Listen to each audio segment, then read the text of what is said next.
Today we go over new details of Supreme Leader Snoke in Star Wars The Last Jedi. This is Mike Zero here once again. If you guys are new here to the channel, do make sure to subscribe to see future Star Wars content. I thank you all so very much for the kind support. It is greatly appreciated. Now today was the first day of New York Comic Con, and we learned a whole lot more about Star Wars The Last Jedi as a film when it came to their characters, costumes, weapons, vehicles, ships, etc. We really did learn a whole lot more about this movie. Now, aside from New York Comic Con, we did learn a little bit more about Supreme Leader Snoke. You guys may recall that Snoke actually owns a lot of artifacts from the Empire behind his throne, behind a wall that leads to a passageway. One new thing that we did learn about his artifacts is that some of the artifacts that Snoke owns predate the prequel trilogy era. Very, very interesting stuff, guys, I gotta say, because one of those artifacts that predate the prequel trilogy era are the rings, alright? And he sports one of these rings on his hand that actually has a black kyber crystal embedded in it.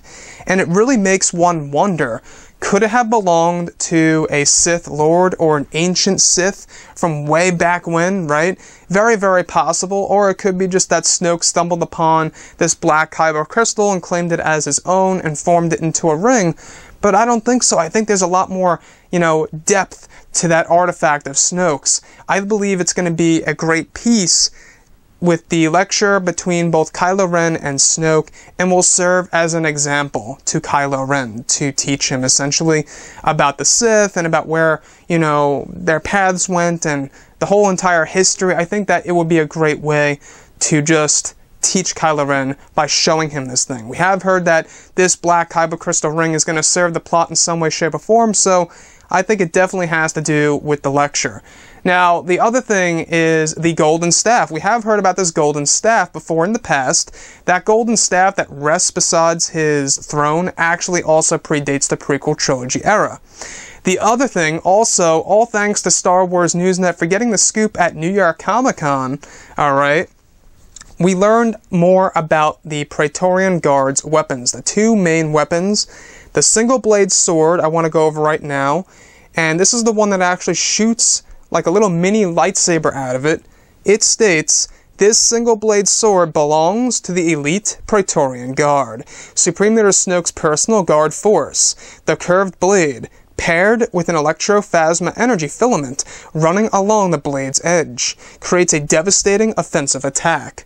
I highly do believe Kylo Ren will be training against that very given weapon, because we have heard that Kylo Ren does in fact go up against the Praetorian Guards in order to complete his training.